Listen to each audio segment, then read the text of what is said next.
Hey, thank you so much for joining me. This is Mr. Market. We're now to episode 25.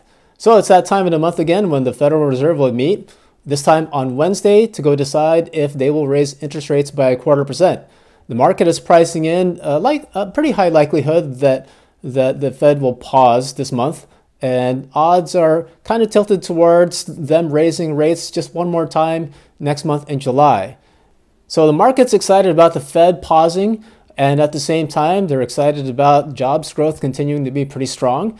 Last month, the economy created 339,000 jobs. So when you have a more accommodating Federal Reserve that's not going to be raising interest rates, and at the same time you have strong jobs growth, that creates the perception that, hey, maybe the economy will be able to pull off something called a soft landing. That's when the economy is able to slow down and lower its rate of inflation without falling into a recession.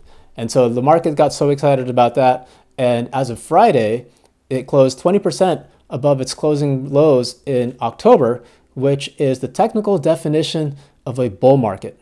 So the market's really excited about that. If you take a look at the charts on the S&P 500, it has continued to break out above that consolidation period. And it kind of feels like that it's kind of entering this period of escape velocity where the market is no longer bound by the gravitational forces of reason.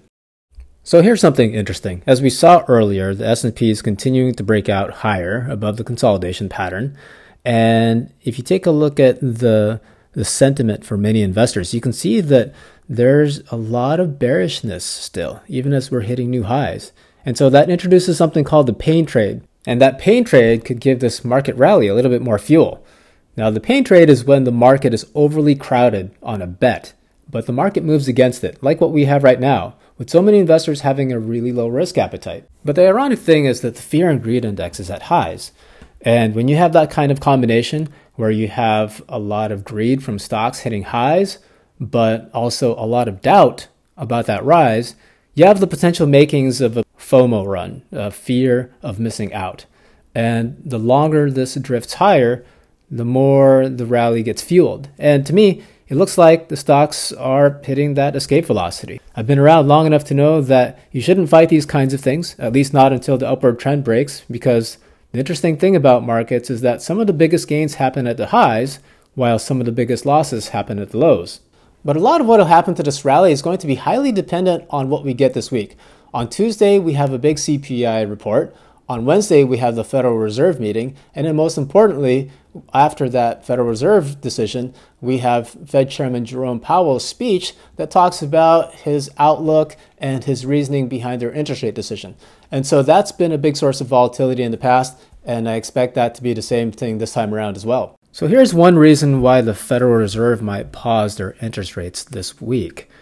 A study showed that spending patterns take about 15 to 18 months to slow down after Fed hikes begin. So the Fed wants some extra time to see how much their interest rate hikes are having an effect on the economy. And when did they start hiking rates? That was in March 2022, which puts June right at the 15-month mark from the start of the hiking cycle. So it's around this time that history suggests things are going to start tipping into slower territory. And by September, things might become a bit more pronounced. And maybe it's a coincidence, but Bank of America's global earnings model, which has an amazing ability to predict global earnings up to 12 months in advance, predicted that earnings would start to go negative on a year-over-year basis around this time, with a drop of as much as 16% in a couple more months. And coincidentally, Morgan Stanley's US cycle indicator has just turned negative, switching from expansion mode to downturn mode. So while there's all this talk about the S&P 500 starting a new bull market, these economic indicators suggest that might not be the case. And speaking of downturns, I wanted to go talk about something to be careful about over the next few months. If this recession actually materializes, there's going to be a lot of stocks and downtrends that you'll be tempted to buy. Like I did with Target. Just a couple weeks ago, this was at $160. And after dropping for literally 10 days straight, I thought it might be worth it to try to sell some puts at $125 since fear levels were high and the risks looked more favorable the cheaper and cheaper it got. Plus on the hourly chart, it started to show some early signs of stabilizing once that downtrend broke. As it turned out, that $130 floor was very brittle, and the stock crumbled below it, and my stop loss got triggered, so I had to exit, and I got a little cut from this attempt at picking a bottom. There's a saying that a lesson will be repeated over and over and over again until it is learned, and there's definitely a lesson to be learned here. So the number one lesson is this: our job is to only invest in appreciating assets. That's it. I mean, it's not rocket science, but it's so easy to lose sight of the fact that we should only be holding investments that are going up in value. If we are holding things that are going down in value, that is totally counterproductive to what we're trying to achieve. I know there's a very strong desire to try to pick bottoms, but time and time again, look, I've been doing this for over 20 years. Whenever I tried to go pick bottoms, the majority of the time, it has fallen more than where I thought the low was. And I found out that it's much better to go wait until that downtrend is broken. And I usually end up getting a better price than the price at which I thought was the low. So that is the number one lesson. Stay only in stocks that are appreciating in value. And if you break that rule, this is a situation where you go to stock market jail. You do not pass go and you do not collect $200. And the vast majority of people who've blown up have been the people who've broken this one law. So it's really important that you try to stick to it. So it's going to be really hard to fight this temptation to go buy the dip and try to go buy these lows. Heck, I tried. I lost. But it's also important to look at, what I did right in this losing situation. For those of you who want to get better in trading, it's going to be really important to go focus on some of these key concepts. So let's look at what I did wrong. Rule number one, we only invest in appreciating assets. Now look at that daily chart. Which way is it going? It's going down. And over the years, I've found that it's generally a good idea to wait until something crosses above the 9-day moving average before I get the earliest potential signal to buy. And you can see that it got really close to it on Thursday, and I used that early sign of stability to front run that potential buy signal. That, combined with overly bearish sentiment and a very oversold rating on the RSI indicator, the odds look pretty decent for a bounce. But you know what happened next? Some jerk analysts downgraded it on Friday, and that well-constructed thesis crumbled as fear took over and panic set in, and the selling resumed. Now, fear makes support levels extremely brittle, and it often makes oversold levels useless. If you look at the RSI, it hit the oversold levels back when Target was up at $143. If you bought it when it first reached its oversold signal, you would have gotten killed. So as a rule, we don't know how far a trend will continue, to the upside or downside. All we can know is when that trend breaks. When you have a trend, up or down, surprises tend to happen in the direction of the pre-existing trend. And with Target, since the trend was down, there is sometimes, that situation where the surprise comes and drops the stock even further. That's what we had with the analyst downgrading it on Friday. These things happen, and, it's easy to get mad at them and call these analysts worthless. And, oftentimes they're wrong, and they are late to the game. They will change their ratings after the stock has crushed only after the fact, or after the stock has run up. That's when they'll upgrade it. So they're kind of a lagging indicator.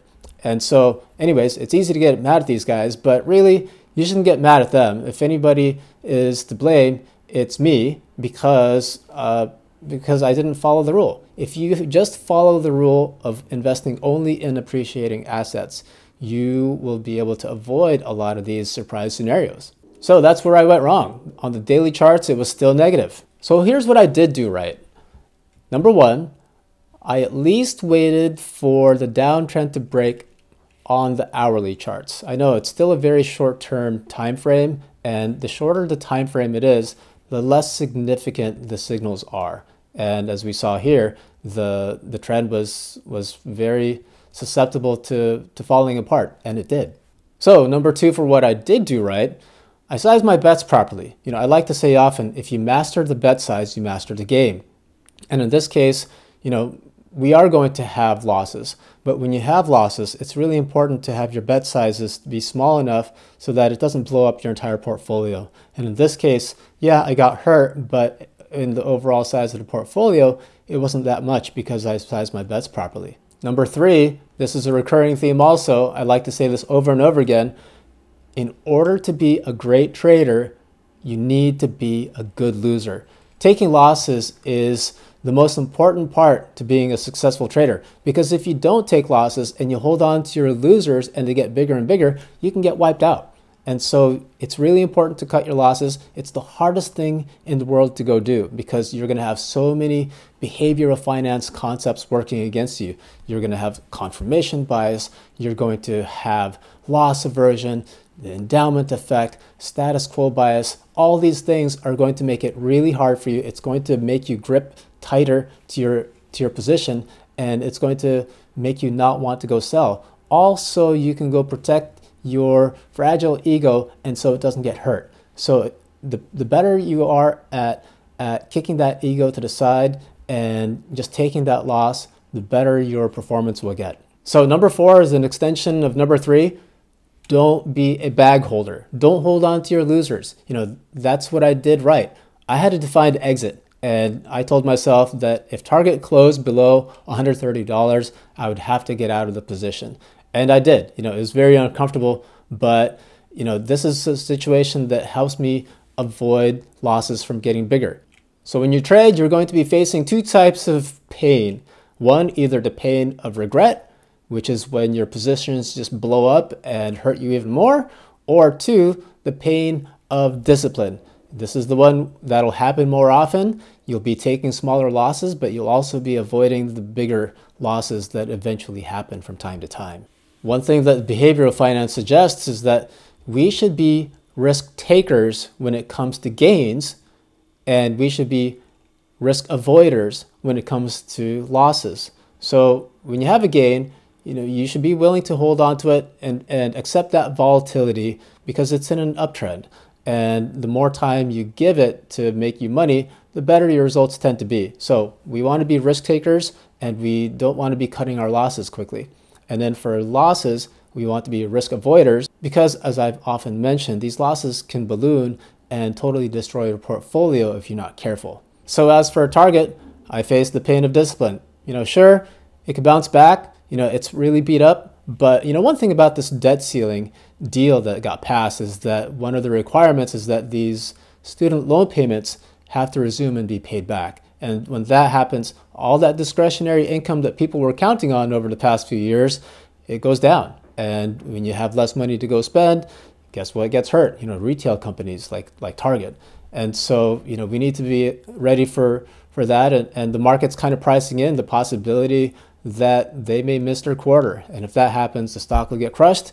And we want to avoid any possible losses from ballooning further. So that's all I've got for lessons for this week. Now let's go talk about our portfolio. So for the past week, we were up $871, putting our year-to-date gain to $27,091.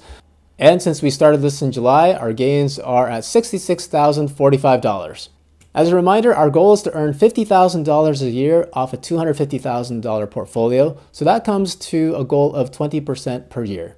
For this week, I sold some puts on SPY at the $416 strike price and $415.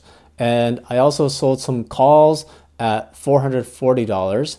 And I also am continuing to hold these longer dated calls that expire at the end of June at the $450 strike price. And remember, we have a dividend coming up on SPY this Friday, so that will cause the stock to go drop by the amount of the dividend. Also, I have some puts on the bank ETF symbol KRE at the $39 strike price. And I have some puts that I sold on United Healthcare symbol UNH at the $460 strike price. So that's all I've got for this week. Thank you so much for joining me. And if you haven't yet, please click like and subscribe so then you'll know when my next videos drop. You can also find me on my domains, mistermarket.us or mistermarket.us. So thanks again for joining me. I hope you have a good week trading, and I will see you next week.